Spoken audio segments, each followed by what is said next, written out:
खुलुमबाय लोगोफोर बे गोदान ब्लगाव नोंथांमोन बयखौबो बरायनानै लाग्रोनाय जाबाय जेल सिंनिफ्राय थांनानै फैबाय सिङाव हाबखांनानै फैबाय ओमफ्राय दायो जोङो बयबो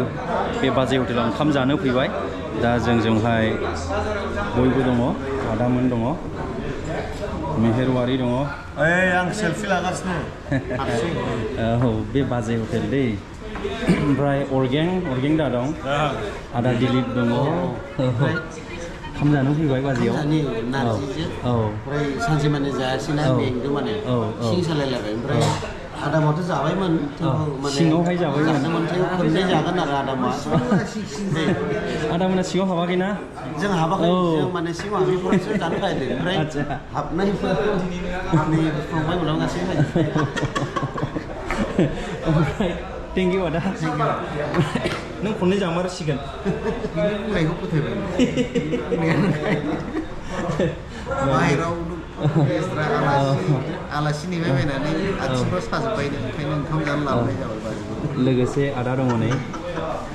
आदायाखौ बिराद दुखु नुदों सिन्था नुदों आदा माने जायाखै सानसे ओंखामानो गैया जायाखै बिराद स्ट्रागल खालामबाय नोंथांमोना दिनैनि प्रग्रामखौ साक्सेसफुल खालामनो थाखाय नङा होमबा आदा खस्थ' लाबाय औ प्रथमनिफ्रायनो साहा कापसेसो सानसे थानाय जाहैबाय खरसे गैया रायजो राजाखौनो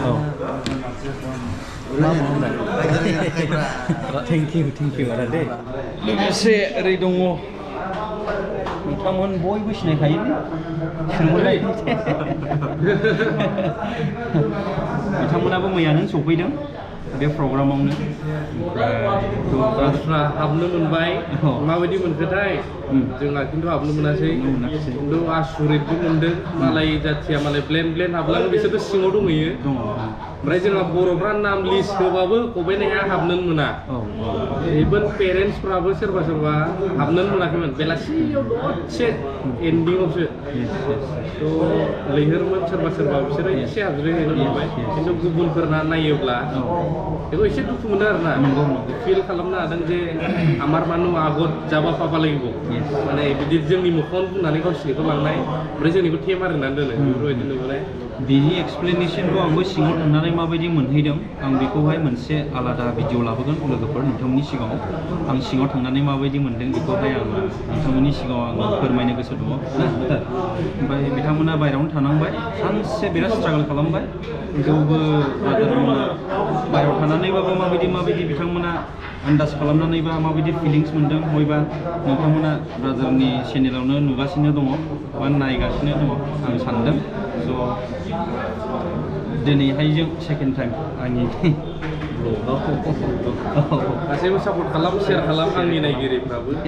नांगौ थेंक इउ ओरै लोगोसे ब्रादार दङ मा मुंलाय आदा लाव बसुमतारी ना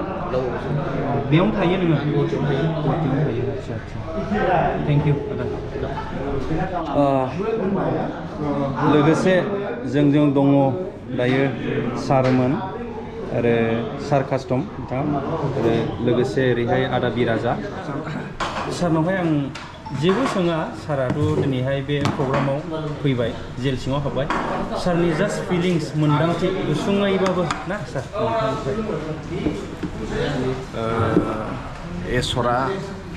जायफोरबो दिनै बर'नि बिर जोहोलाव जेल सिङाव दङ बिथांमोना अरायसम मोजां देहा लानानै थाबाय थानो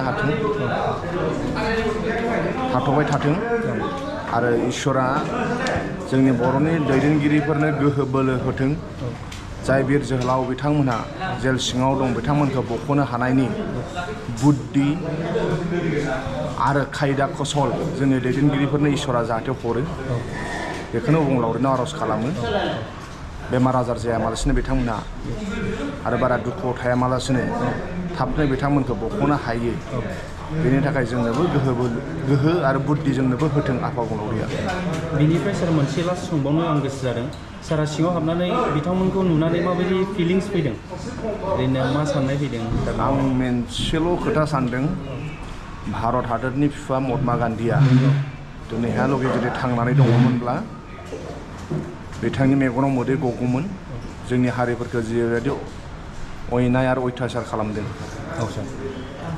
अयनाय आरो अयथासार जोंनि हारिनि गेजेराव सोलिनानै दङ दासिमहालागै जुदि महात्मा गान्धीया थानायमोनब्ला बिथांनि मेगनाव मोदै गगौमोन आरो बिथाङा जोंनि जानानै बर' हारिनि जानानै खोथा बुंगौमोन आं बेखौल' सानो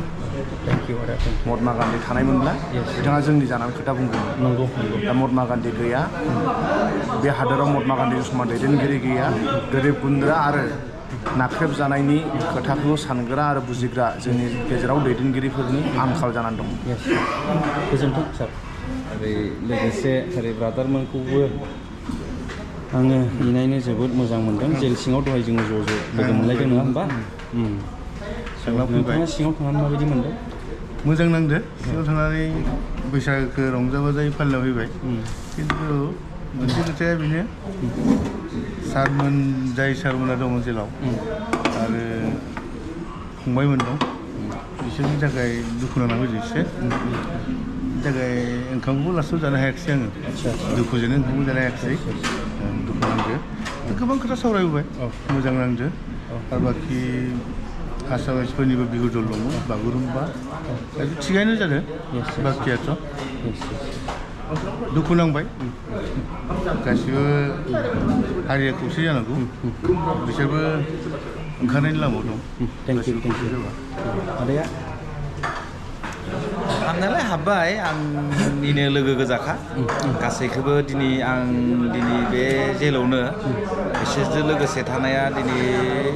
3 बोसोर सिगां बिसोरजोंनो 7 माह 17 दिन आं जेल सिङाव बिसोरजों दंखायोमोन आच्छा ओमफ्राय दिनै जेनेबा आङो बे सान्सआवनो हाबनो लुगैबाबो हाबनो मोना नालाय आं जेनेबा गोसोजों सानबाय थाखादोंमोन नाथाय होमबाबो जोंहा गोबां आलासि भितरावहाय जाय जोंनि लोगोफोर सोरनिबा बिदा सोरनिबा फिसा सोरहाबा बिदिनो बियादै गथ'फोर हाबना थानाय न'खरनि गोजाननि गारजेन फैनायलाय जाहाथे जोंहा जेल सिङाव गोबां गोसो बायदि मानसि सोनो हायि हिसाबै पारमिसन हिसाबै जेनेबा 70 जननिमोन नालाय आं हाबा सानना दं बेनि गेजेरावहाय उनाव जों रिकुवेस्ट खालामनायनि गेजेरजों जोंहा गोबां 100 जननि प्लास जों मानसि सोनो हादों बेनि गेजेराव आं दिनै आंनि आगोलो हाबनानै लोगो मोनबोनाय मानसिफोरानो दिनै आंखौ माने सिनायनो हायि रखम मोनसे जानायाव जोंहा मोनसे बिराद दुखु फैनाय जादों दुखु माने खुसि रखम आरो जेनेबा हाब नों बिदि जादों होनना उनावहाय जोङो बेबायदिनो बुंलायनानै रायलायनायनि गेजेरजों आरोबाव जोंहा आरो गोदानै मोनसे दुखु फैफिनदों आरो ओमफ्राय बिदिनो रायलायबाय नोंसोर बाहेरायाव थाना बोरै दं दा बेफोर खोथा बाथ्राफोरखौ जों रायलायनायनि गेजेरजों जोङो गोबां गोसोजों हांमा सुरनानैबाबो जों फैनांबाय रायदावलायनानै खिन्थु गोबां दुखु दं जोंहा गोबां समावनो गासैबो नङा आंजों समान आंनि जिथुनिखि आंनि साइडनि खैजा जिमनिखि सोरबा थाफानो मोननाय बेफोरो गोबां दुखु फोरमायदों आरो आंनि लोगोफोरा ओरैबायदि सोरनाबा लोगो दिया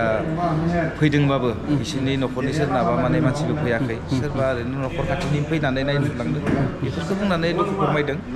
आं खिन्थु एक्सुवेलि बारा सम रायलायनो मोनासै बिसोरनि लास्ट मुम्बाइआवसो हाबनाय जादों ओमफ्राय जास्ट ओरैनो एसेनि आं आगोल थाखानाय हिसाबै बिसोरनियाव डाइरेक्ट थांनानै आं गिदिंनानै रायदावनानै ओरैनो गासैजोंबो गोबाखरबायनानै फैनाय जाबाय आरो मोजां जोबोद मोजां थेंक इउ दे गुमै नोंथाङाथ' हाबाखिसै गुमै नुवाखिसै आं सिङाव नेबाय थादोंमोन आं गुमैमोना माला फैगोन मागोन स' बाहेरायाव थानानै गुमैमोना मा सानबाय थाखो आरो माबायदि टाइमखौ माबोरै बारहोलांखो अननानै खोन्थाबानो जाबाय रायजोफोरनो टाइमा मोजाङैनो पास जादों मोजाङैनो बारदों ओमफ्राय ओरैहाय आदा बिग्रायानो फार्स्ट टाइम ओंखारखादों नालाय ओमफ्राय दिनै नुदों आरोखि गुबुन हारिया जों बर'खौ माबे मेगनजों नायो जों साफा ना जों मैला बे बुस्थुखौ नुदों आरोखि जेलनि गेटआव थानानै रासिन बुजिनानै मोनफिनदों गुबुन हारिया माब्लाबाबो बर'खौ मेगन मोजांजों नाया गाज्रि मेगनजों नायो जायनि जाहोनाव आमार मानुथ' आगर कुमा बे बाथ्राखौ दिनै बुंजोबदों आमार मानु बे बाथ्राखौ बुंदों आरो जोंनि मानसिखौ सिगां सोदो जेला सोरनि थाखाय सोरबा आमार मानुनि थाखाय नामा बे मोनसे सोंथि जानानै फैदों बे जेला सोरबा आमार मानुनि थाखाय नामा जहल जों आसामनि मानसि गासैबो मानसिफोरनि थाखाय दा बावहाय जों आमार मानु होननायाव हारिनि बाथ्रायाव गोबां खोथा सिन्था खालामदों बावहाय जों रागाबो जोंदों दुखुबो नांदों आरो जोंनि बर'फोरखौ बिराद दुखु खस्थ' खालामनानै जाय दिनै मानसिफ्रा जोंनि बिमा बिफाफोर बिथांमोना फैदों गावनि फिसाफोरखौ लोगो लानो होननानै खिन्थु बिसोरजों मोजां रायलायनो मोनाखै बेसेबांबा गोबावनि उनावहायसो बिसोरो बेसेबांबा गोबावनि उनावसो दिनै लोगो हमनो थांदोंमोन ओमफ्राय बावहाय बिसोर मोजां रोखोमाव बेबहार खालामनायखौ नुनो मोनाखै बेवहायनो सानना मोनो हारसायानो होन बाङालियानो होन बांगालानो होन एंटि बर' आंबो मेगनजों नुहैजोबखादों आं बेखौ पार्सनेल ब्लग आंबो लाबोगोन बुंबाय दुखु नांदों जों जेल सिङाव हाबनो मोनाब्लाबो ओमफ्राय जोंथ' हाबबाय थायो ओमफ्राय आदा बिग्रायजों एसे रायलायनो मोननानै मोजांबो मोनदों ओमफ्राय गोजोन्थों गुमै लोगोसे ओरै ब्रादार नोंथांमोना बयबो बिथांखौहाय नुबाय थाखायो भिडिअफोराव नङा होमबा लोगोफोर स' ब्रादारखौहाय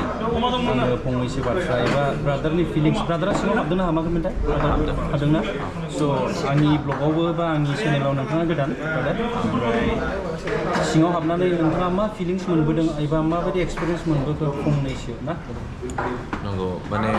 आं जिहेतु आदामोनानो बुंखाजोब्बाय आं एथ'ग्राब बारा गोलावैयाव बुंनो गैया आं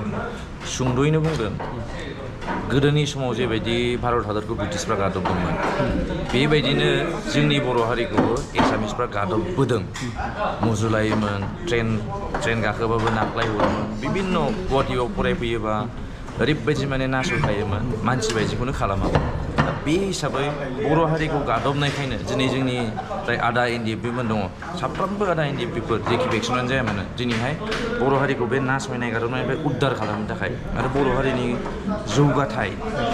फारफ्रोमबो बिथिङाव सोलोंनायनियावनो हक लेखा फरा जेरावबो जौगानायनि थाखाय दिनै आलादा रायजो बदलायनो नांगौ होननानै दिनै सोमावसारदोंमोन बेबायदिनो जों नुनो मोन्दों आरो फिन खेबसेबाव दाबो बै जेरै भारत हादरखौ ब्रिटिशफ्रा गादबदोंमोन जेरै जोंखौ असमियाफोरा जोंखौ जेबायदि गादबदोंमोन बेबायदिनि बे ब्रिटिशनि आरो नैबे असमियानि जे रल जे बिबान बेखौहाय जोंनि बर' लिडारफोरानो दा लागासिनो दङ गोदोसो जोंखौ एसामिसआ गादबदोंमोन दाबो गादबगोन न' गोदो ब्रिटिशफोरा भारत हादरखौ गादबदोंमोन नाथाय दा जोंनि बर' लिडारफोरानो जोंनि बर'फोरखौ गादबगासिनो दं स्पेसियेलि बुंनो थाङोबा एनडिएफबि आदा साफ्रोमबो एनडिएफबि आदामोनखौहाय दिनै जेबायदि आलाय सिलाय खालामबाय सिगांनि समाव बिएलडि सुक्ति जानायनि उनावहाय बिएलडिफोरनि केसा जोबदों इभेन साख्रिबो मोनजोबबावदों दानि समाव नाथाय बेसे दुखुनांथाव आदा एनडिएफबिफोरा ना साख्रिफोरखौनो मोनो ना रिहेबिलिटेसनखौनो मोजाङै मोनखो ना जेलनिफ्रायनो गखोसो साबसे दिनै फाउन्डार प्रेसिडेन्टफोराबो गवाखै दिनै एनआइए केस दङ दिनैहाय बिभिन्न जोबनो गैयै दुखु दिनैहाय आं सासे मादैखौ लोगो मोनदोंमोन 2006 जिखुनु दा बिनि फिसाया 23 बोसोर जाबाय मादैनियाहाय क्लास 1आवनो मादैया गावनि फिसायखौ खोमानानै लादोंमोन दावहा जादोंमोन आसाम पुलिसजोंहाय दिनैहाय मादैया नायनो फैदोंमोन दुखु दाहा लानानैहाय आंजों लोगोसे मादैया थाफाबाय थादों 10थानिफ्राय 4थायावसो मादैया हाबदोंमोन गथ' सासे बामनानै फैदोंमोन सानोब्ला दिनै रिहेबिलिटेसनखौबो मोनाखै मार्टियार्स उन्दैखौहाय बे मादैयाहाय अब्ला बिभिन्न दुखु गोबां दङ बेखौनो खावलायगोन आङो दानि जाहाथे बर' लाइमोनफोरा आरो जाय सिनियर बर'नि जाय माने बिउर'क्रेट्सफोर दङ बा आंनि आदा आब' मादै गासैखौबो आं खावलायो बर' हारिया आरो फिन खेबसे खौसेथि जाफिननांगौ जोंनि बर'हा गोदोनि बायदिनो जाफिनगोन आरो दा जों गावजों गावनो जेबायदि नायलायनो हायै जागासिनो दङ बे मोनसे बिराद गाज्रि सिगनेल जोंनो फोरमायगासिनो दं आरो दा बेखायनो खौसेयानो जोंनि बर' हारिनि जौगाथायखौ लाबोगोन बेखायनो आं खावलायो बयबो खौसे थेंक इउ जाग्रोदो जानायाव डिस्टार्ब खालामनाय जाबाय गुमै डिस्टार्ब जायाखैना ब्रादार हामबायसै ओरैनो लोगोफोर बाहागि जाबायना बोरमा बेदर आलु लाब्रा आलुजों बुद एवनाय बिन दालि पापर सालाद नोंथाङाथ' बिराद गोबावनि उनावसो हाबबाय ओमफ्राय थांनानै माबायदि एक्सपिरियेन्स मोनबोखो फंनैसो थांफेरदोंना थांफेराखैमोन नों बिनि सिगां खनसे थांबाय खिन्थु सिंथाराव हाबाखैमोन आरो ना बिराद मोजां मोनदों आं थांनानै माने बिराद सान्थि आरोना जायगाया खिन्थु दावराव माने बायदि सान्थि नाव बिफां लाइफां दङ हाजो बायदि अन्थाइ दङ खिन्थु बेनिफ्राय ओंखारदोंमोन आरो ना बेनि थाखाय असान्थि खिन्थु जायगाया मोजां दै खालि असान्थिया बेनि थाखायल' ओंखारनो मोनिया बेनो असान्थि मानोना सासे दायनिगिरि जायो नालाय बेनि थाखायनो दा बेनि सायाव सोरबा सोरबा बुंबाबो रागा जोंगोन सोरबा सोरबा बुंबाबो रागा जोंगोन बायदिसिना घटना मिथिबोदों आरो ना सिङाव थांनानै गोबां बाथ्रा मिथिफेरै बाथ्रा मिथिबोदों जाय बाथ्राखौ जों खोन्थानो हाया बे बाथ्राखौ मिथिबोदों आरो लोगोसे बिदिनो गोबां रंजा बाजा जादों बेहाय नाथाय मोनसे बाथ्राया बेनो जोंनि बर' हारिखौ नेवसिदों आरोना बिसोरो जेरै थांनायावबो लेट फैनायावबो लेट नाथाय गावसिनि हारिनिखौ नाम लायालासिनो हरो जोंनिखौ नाम लानानै एकदमबारे फारि फारि लिंहरनानैसो हाबहोयो हाबनो थाखाय जोंनो 6 घन्टा नांदों ओंखारबोनो थाखाय जोंनो आधा घन्टा 1 घन्टा नांदों अब्ला साना नायदों माबायदि गोबां नेवसियो आरोना दे गोजोन्थों जाग्रोदो दे दायो जोबथारनायावहाय आङो ब्रादार राजानावहाय बि राजानाव फंनैसो सोंनानै दिनैनि बे भिडिअ एबा ब्लगखौहाय आङो फोजोबनो सानबाय मोजां ना दा बिदिनो दंफैयो नोंथांखौ दहाय सिङाव थांनाय नुवाखै आङो आरो आंनि मोन्दांथियाव मानो थाङाखै माने मोनसे नोंथांमोना दाख्लैनिफ्रायनो नोंथांमोना माने खामानि मावबाय थानाय हिसाबै सोर फैदोंमोन आलासि रिसिभ खालामनाय मानाय नायनाया नोंथांमोननि सायाव दायथ' थादों नामा जथेस्थ' माने गुवाहाटियाव थानाय एक्सन टिभिफ्रा येस माने बाहेरानिफ्राय फैनाय आलासिफोर लाम दं गुवाहाटियाव फैफेरै बेखौ जों माने रिसिभ खालायनानै आरो जों हाबोबा बाहेरानि मानसिफोरखौ सोर नायनो बेनि थाखाय जों हाबनाय जायासै आरो आं बेखौ सानफैदों ओमफ्रायथ' ओरैनो थांलाय फैलाय हाबनाय मानाय पजिसनखौथ' नोंथांमोना नुबाय माबायदि जोंनि सायाव खालामदों आरो गावसिनि मानसिया जेरै हाबदों बेफोरनि सायाव मा बुंनो सानो आदाया ओरैनोथ' माखासे माने बेफोरखौ बुंनायबाबो जायो नों हाजारखि नों ना बेदरै जाहोबाबो जुदि नों ओंखाम खुरना होनायाव जुदि बोरैबा ओंखामखौ नाथ्रोदनानै दैखौ ओरै माने रागाजों होयोबा नों हाजार दैखौ नोङो थिख्लिसे लाबोनानै होबाबो नों गोजोननाय गैया सोरबाया गिलासे दै खम लाबोनानै मोजां जुदि रेसपन्सखौ मोजां मोनोबा दा जथेस्थ' गोजोननाय दं आरोना होमबाबो जोंनि मानसिफ्रा हाबनो मोनदों जथेस्थ' जोङो जिबायदि बुंदोंमोन दा जों मथा मथि 200 जननि खाथियावनो हाबनो मोननाय जाहैबाय आरो सानैसो ओरैनो माने अभार टाइमा जानायखाय हाबनो मोनासै फ्राय बाहागानो माने हाबनो मोनदों आरो जथेस्थ' जोंनि दैदेनगिरिफ्रा बाहागो लाफैदों दा बाहागो लानानै जाहाथे बर'फोरनि बिर जोहोलावफ्रा माखासे माबायदि दुखु जारलायाव दं दैदेनगिरिफोरा दिनै नुनानै माखासे खामानिखौ मावलांगोनखौ माने आसा खालामो आरो स' साउन्ड कुवालिटिखौ नोंथांमोना माबायदि खोनाखो आं बुजिनो मोनला जुदि मोजां खोनायाखैसैबा अन्नानै निमाहा खालाम मानोना जोङो बाजै हटेल सिङावसो दङ साउन्डआ रिंलाबायो मोजां खोनादोंना खोनायाखै आं बेखौ बुंनो हाला स' एनिवे आदा नोंथांमोननि गोबां नाजानायनि गेजेरजों नोंथांमोननि ग्रुपनि एबा गासैबो दैदेनगिरिफ्रा मरेल सापर्ट होनायनि गेजेरजों दिनैनि प्रग्रामा साक्सेसफुल जानानै थांबाय ना जों बयखौबो माने गोजोननाय जासिहरनांगोन माने बे प्रग्रामाव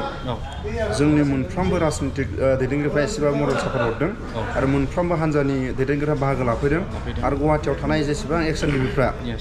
माने बे हाबाफारियाव बाहागो लादों जों बेनिफ्राय माने बयनिबो अनसायनायखौ मोननानै बेबायदि बे मेहेरगोनां